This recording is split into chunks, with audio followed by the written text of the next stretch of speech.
Okay, I see it's 11 o'clock, so let's get started. Welcome to the Holocaust Memorial and Tolerance Center's Curators Corner. I'm Thorin Tritter. I'm the Museum and Programming Director at the Holocaust Memorial and Tolerance Center of Nassau County, located on Long Island in Glen Cove, New York. This online program is part of a weekly series of programs that we launched after our building was closed due to the corona crisis as a way to share information about objects in our collection when there's no other time to see them, other way to see them. I hope all of you are healthy and safe, and I'm grateful for your support during these difficult times. Before I start my program today, I want to ask you or encourage you to pose any questions you have by clicking on the Q&A button at the bottom or at the top of your screen. I will probably respond after the end of my presentation. Today, I want to talk about a Nazi flag, but one that's rather distinctive because of what was added to it by American troops. The flag's not currently on display in our galleries, but it's part of our collection, and it's an object that we're looking at putting into one of our galleries. I chose this flag for my topic this week partially in honor of the anniversary of D-Day that took place 76 years ago this past Saturday, when on June 6, 1944, American and Allied forces surged across the English Channel and broke into Nazi-controlled Europe. It may seem strange to use a Nazi flag to commemorate the efforts of American troops, but that's exactly what the soldiers who brought this flag back to the United States meant for it to serve as. Before I go forward, let me say that I'm well aware of the hate that is associated with Nazi flags and about the impact the swastika still has today. The flag I'm going to speak about shows how that hateful image of the Nazis was co-opted by American soldiers who turned the symbol of hate into a symbol of American efforts to liberate Europe. But I do want to warn you that I'm going to be showing images of the Nazi flag, or of several Nazi flags, and those I recognize may be upsetting images to everybody. So here is the two sides of our flag, and you can make out some of what was written on it. I'm going to come back to look at what's written on there more closely in just a minute. And I'm kind of sorry that you can't get a sense of the flag scale from my slides, but I'll tell you that this is a pretty large flag. It measures about 4.5 feet wide and more than 2 feet tall. So this is a considerable object. The flag was given to the Holocaust Memorial and Tolerance Center by Ron and Jeff Fish, whose father, Harold Fish, brought the flag home from Germany after the war. We're grateful both to Ron and Jeff Fish for donating this and other objects to our collection. Here you can see a self-portrait done by Harold Fish during the war. Originally from Brooklyn, he joined the Army in June of 1943 at the age of 19. He went on to serve in the infantry in England, Normandy, northern France, the Ardennes, the Rhineland, Central Europe, and Germany. Here's Harold Fish on the outskirts of Dusseldorf, having pulled down a sign celebrating a Nazi construction project. It was in Dusseldorf, according to what he later told his sons, that he and his buddies pulled down a Nazi flag that was flying over a police station and then began to decorate it in their own way. And you can see that Fish and his company took the Nazi flag and turned it into something that celebrated their own accomplishments. On one side, they added the names of the cities where they had trained and fought.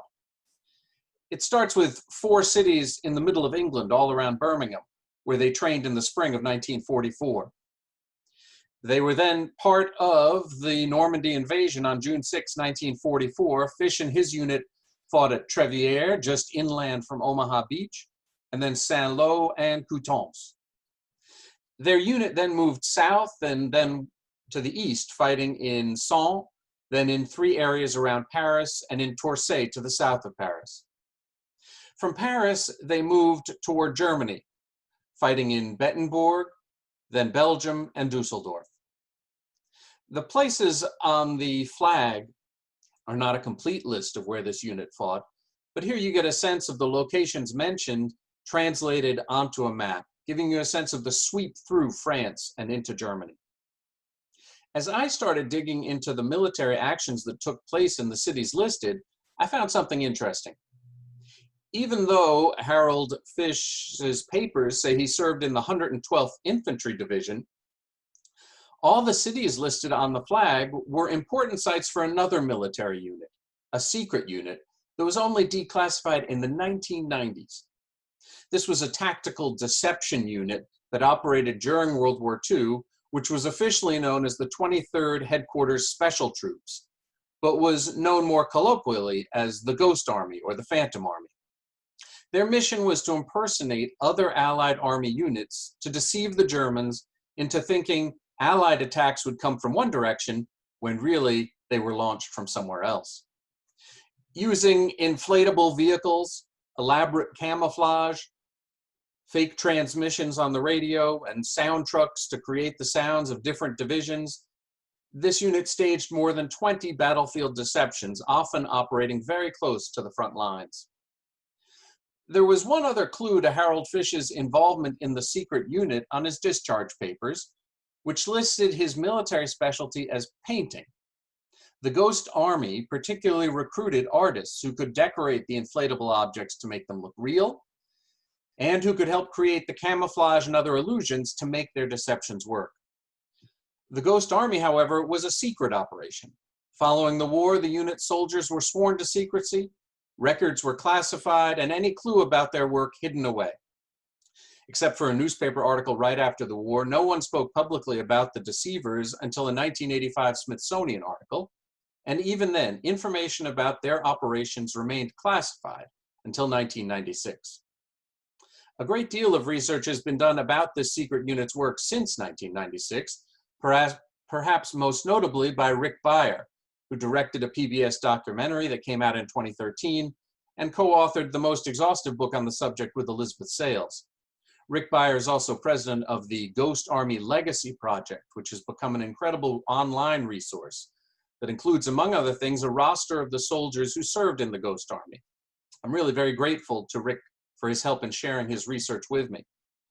A look at the name on our flags, the names on our flag, shows they were all members of Company D of the 603rd Engineer Camouflage Battalion.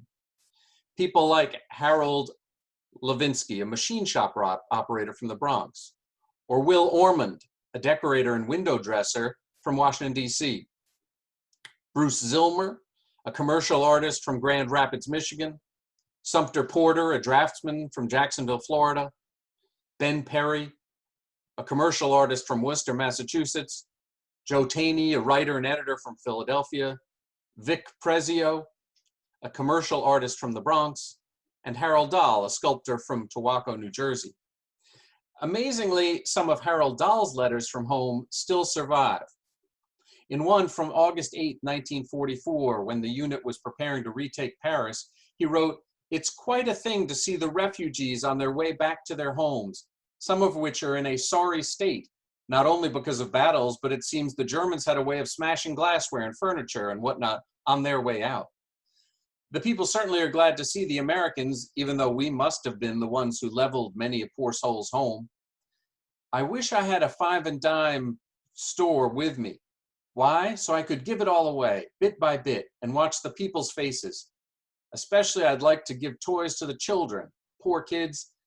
They have not enough to eat or cover their backs, much less to play with." He couldn't describe his missions or the war or his battalion, but he captured the trauma that he saw all around him. One signature that's missing from our flag is the one by Harold Fish, the man who actually brought the flag home. Even though he didn't sign the flag, he's on the roster for Company D of the 603rd Engineer Camouflage Battalion. And we know that he used his artistic skills after the war, becoming a graphic artist and working on the packaging for Wonder Bread and some of the art for the Howdy Doody show. One of the most important missions for Harold Fish and the rest of the Ghost Army came in Operation Pearson in March of 1945, when the Ninth Army prepared to cross the Rhine River into Germany. Fish and the Ghost Army were called upon to make it appear that the army was crossing near Dusseldorf, instead of the real crossing about 40 miles down the river in Wesel. Here's the hand-drawn map that was created for the official history of the unit and kept secret until 1996. You can see the Ghost Army pretended to be the US 79th and 30th Infantry Divisions, allowing the real troops to move north and east up to Wesel.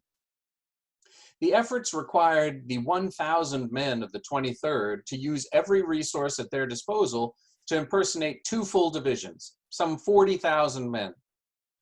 They started with creating phony truck convoys and radio chatter that suggested a major force was on the move.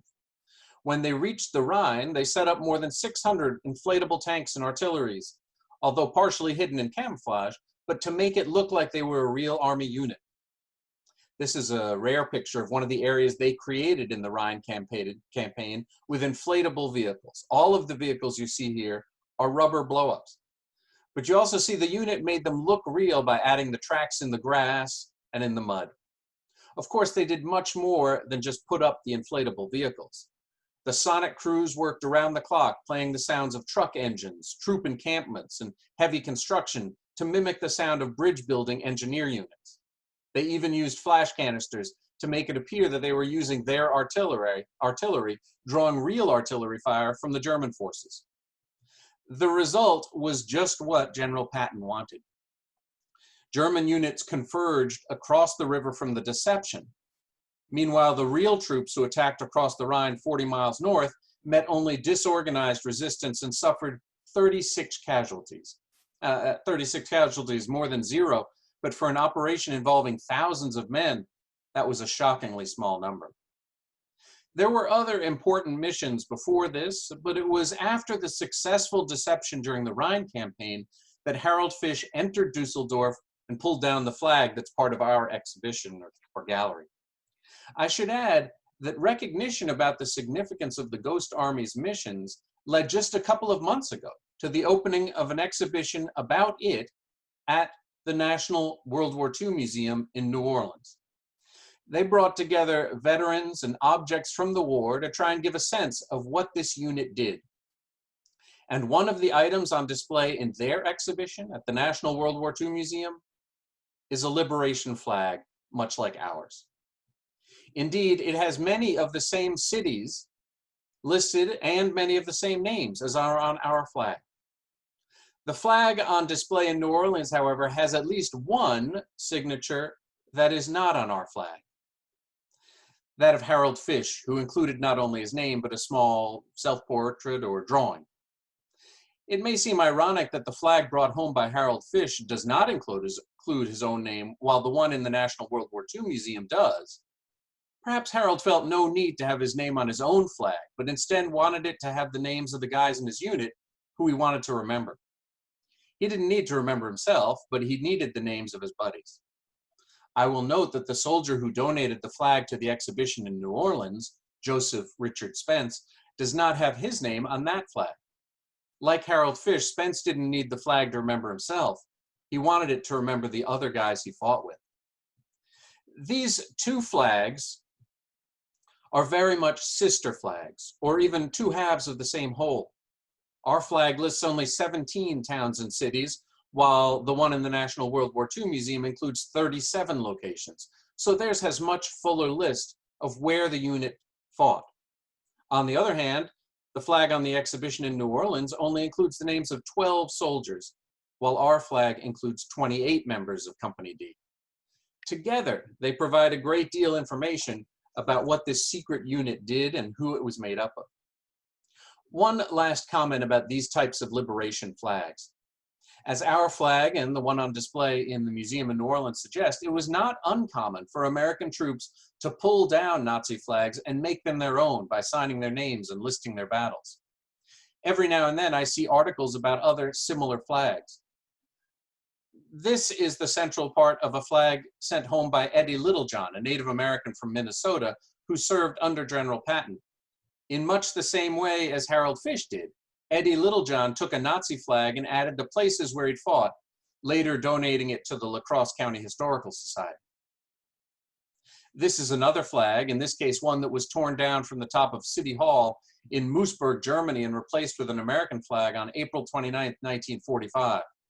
It was signed by over 100 POWs and returned to the United States by a member of the 303 bomb group, who later donated it to the Mighty 8th Air Force Museum in Georgia. And one more example. This is a flag captured by members of the 13th Armored Division in Bavaria in May of 1945, which was signed by 144 members of the division. Here it's held by one of the signers, Wayne Tucker, and a woman who found the flag for sale at an antique market in Princeton, New Jersey, and then launched an effort to track down information about it. Our flag from Harold Fish is a bit different because from 1945 until 1996, it was one of the very few pieces of evidence that was a clue to the operations of the secret unit that was involved in deceiving the Nazis. Indeed, when speaking to Jeff Fish, one of Harold Fish's sons, he reported that his father was always very secretive and quiet about what he had done during World War II. He shared the flag with his children and some photographs, but he never went into much detail. One reason for that was certainly that his entire unit was told never to say a word about what they'd done. Finally, however, since the details have been declassified, we can now highlight the role of the men of Company D of the 603rd Engineer Camouflage Battalion, including Harold Fish, and see that they successfully co-opted the Nazi flag of hate into a celebration of their unit's secret accomplishments in the liberation of Europe. I'm going to stop there. Thank you for joining me today. If you have any questions, please type them into the Q&A box, and I will try and respond. Let me also, as always, mention a couple of our other upcoming programs. Tomorrow at 1 p.m., please join me for a virtual tour of our museum, something that we've added back into our schedule in a virtual form, even though it used to be offered every day in our gallery. And next Tuesday, June 16th at 1, we're presenting China's Crimes Against Humanity and the Enslavement of the Uyghur People, a program about ethnic cleansing of the Uyghur Muslim minority population that's taking place right now in Western China. And next Wednesday, June 17th, please join me again at 11 o'clock for my next Curator's Corner, which in honor of Flag Day will look at one of the GI letters home that we have on display in our gallery. I hope you'll join me for these presentations. You can find a full list of our programs on our website at www.hmtcli.org under the Events tab. And I hope you'll also go to our website and make a donation to enable us to continue offering types of programs like this online, particularly when our doors are closed. Okay, well, thanks very much for joining me today, and I hope you have a nice afternoon.